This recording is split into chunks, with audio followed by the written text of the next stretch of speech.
நடந்தா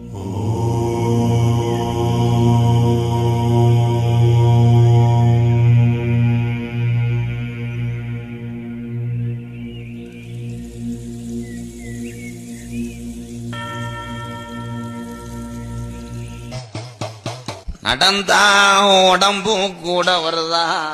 பாரியா கூட சரியா சொல்லிவிட்டீங்க. ஒண்ணுக்கு இருந்தா முறையா வரணும். ஆமா, அதுலயும் மணல்ல இருந்த குப்புன்னு கலந்து சாப்பிடும் போது வாய் பொழக்குது. ஐயா, தூங்கும் போது கண்ணு தெரியாதுடா. தூக்கும் போது நான் சுத்தமா கண்ணு தெரியல கூடாங்க. மூச்சு விடும் போது மூக்கு ஒட்டுதா? ஆமா.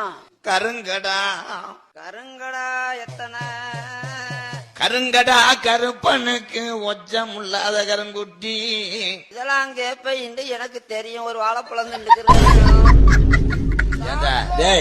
குறிவாக்க வந்தியல, 2 பேரும் குற்றாலம் டூர் வந்தியலாம். கறி சொல்லி நக்குன குறிய கட்டு நான் பொழச்சு